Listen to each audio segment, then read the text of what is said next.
cutting floor. I don't think Torres will join any of it. So let's go ahead and move on to some discrete math, something that we can all get behind, all agree with, that math is the greatest of all time. And so let's share my screen and get started. Today, we're going to finish up 4.7 very briefly, and then move on to 5.1, which is totally different. 4.7 is kind of like the end of one path, for us at least. We went very far talking about contradiction and contrapositive. We did some very complicated proofs. We proved the square root of 2 is irrational. We proved there's infinitely many primes. We proved a lot of cool things with that. Then we're going to end that branch and go back to a totally different branch. We just kind of start the beginning of another branch, but it's going to be cool. Anyway, though, I'll say section 4.7 finale, although it's going to be much more of a whimper than a bang, and you can't see that. It looks like fine. It's not fine. It's finale. There we go. Section 4.7. I don't like my handwriting, but you know what it means. So let's just talk about contrapositive and contradiction proofs and sum up what we're actually doing. So contradiction proofs all go like this. Contrapositive. We do contrapositive and contradiction, because remember, this whole section was about indirect proofs. And the two indirect proofs that we talk about, and the only ones I know about even really, are contrapositive and contradiction.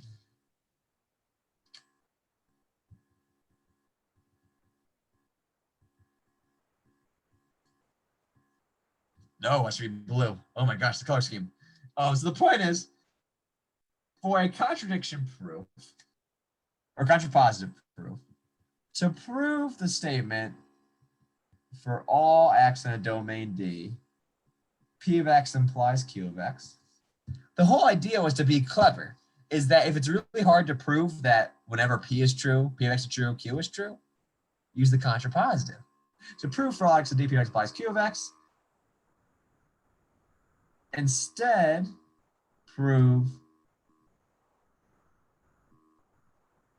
it's contrapositive, which is for all x in D, not Q of x implies not P of x, which is, of course, equivalent to our original statement.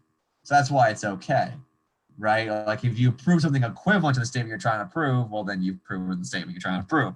Totally fine there. So instead proves contrapositive, and we'll mostly do that with a direct proof. Oh, no, more people. What's up, Renee? Hello. Talking about contrapositive contradiction again for the last time until like later on. So so the idea is to prove the contrapositive, most likely use direct proof. So the way that would go, you'd say let x be an arbitrary / particular element in D, right? Assume, now to prove this directly, you'd assume that P of x was true and show that logically leads to Q of x, because we're in the contrapositive being a little clever. Instead, we're going to assume not QX is true.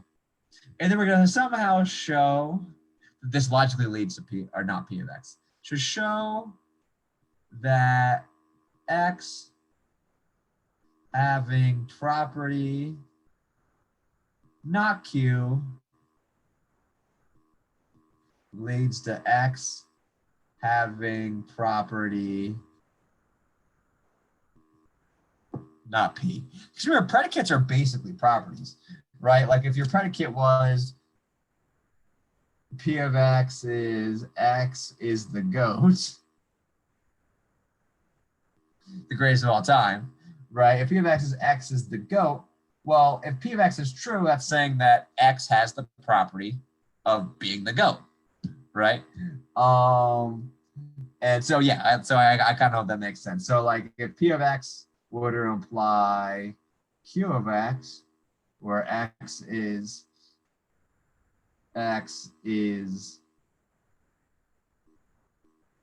a Bulls player from the 90s that won 6 championships,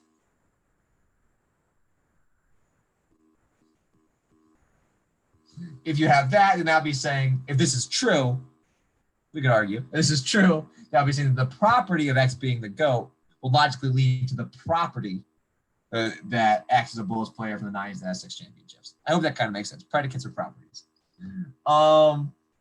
So that's how you do that. And so then if you've shown that for any arbitrary X in D, that not the property of not Q of X logically is the property of not P of X, then you're done.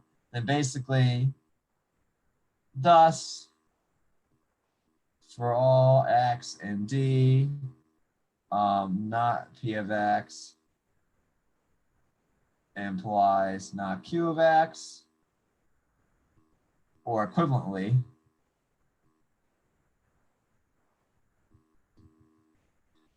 for all X and D, P of X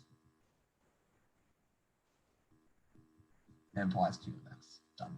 So you prove the contradiction. Since it's equivalent to the original statement, you've proven the original statement. Contrapositive is really straightforward. Any questions on that? All right. Now let's look at contradiction. So contradiction, this is just a recap. It's gonna get interesting in a second.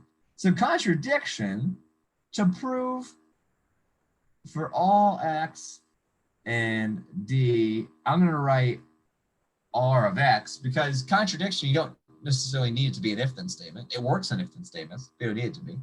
To prove for all X and D, you have R of X true. Instead, really, we want to prove that the negation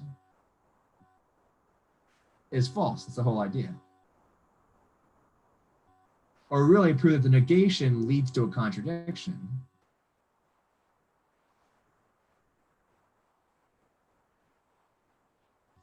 And a contradiction is something like,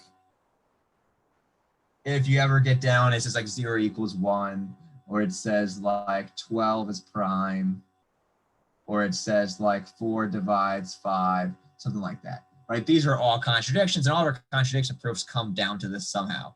Like the one where he showed that a number has to be even or odd, the contradiction came down to showing that 2 doesn't divide 1, or 2 divides 1. It's a contradiction. It doesn't happen, right? Yeah. So those all go like that. And so the proof would be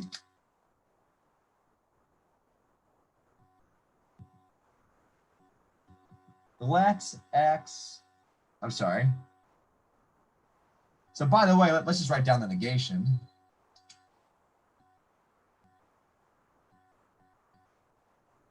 The negation is of a for all statement is there exists an X in D such that R of X, I'm sorry, not R of X.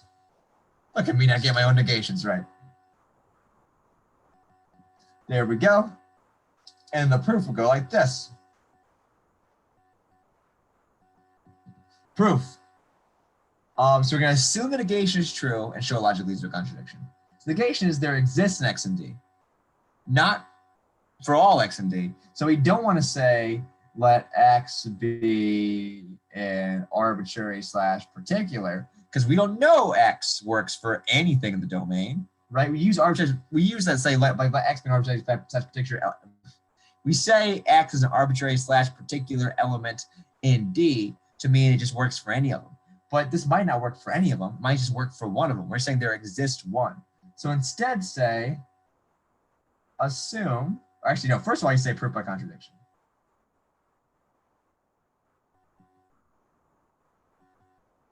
And I messed that up. Up here, we should say in contrapositive land, we should say right here, proof by contrapositive.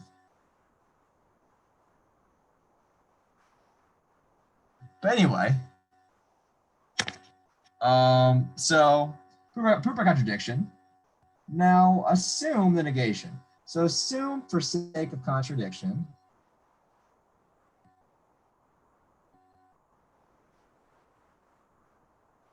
that there exists an x in D such that not R of X. Right? That is the negation. There's x in D, not R of X. We're assuming the negation is true. And then our goal is to show that x in domain D having property not R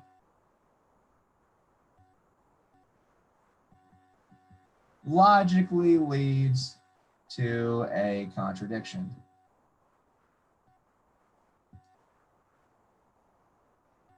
So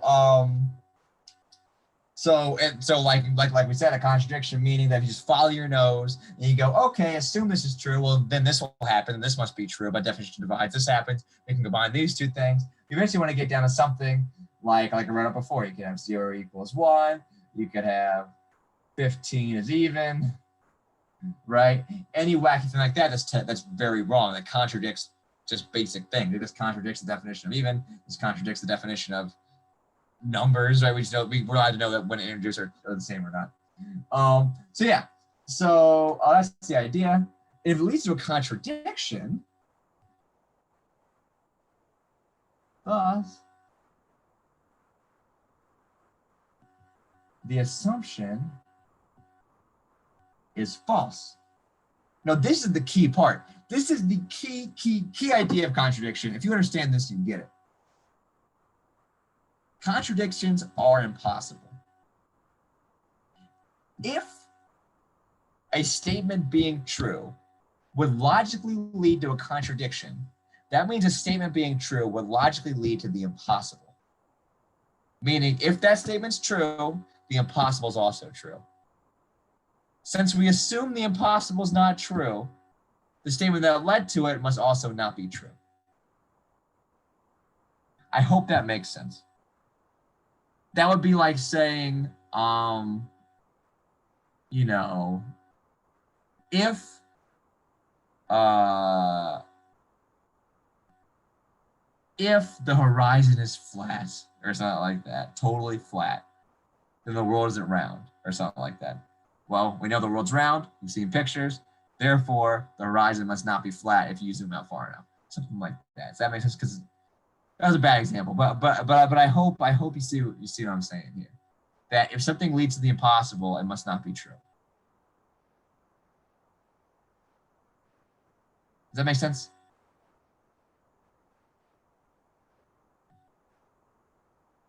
Gosh, I hope so. So anyway, so if you show that not R of X leads to the impossible, or if you assume that there exists an X, so that not R of X leads to the impossible, that means your assumption that existed must be false. Therefore,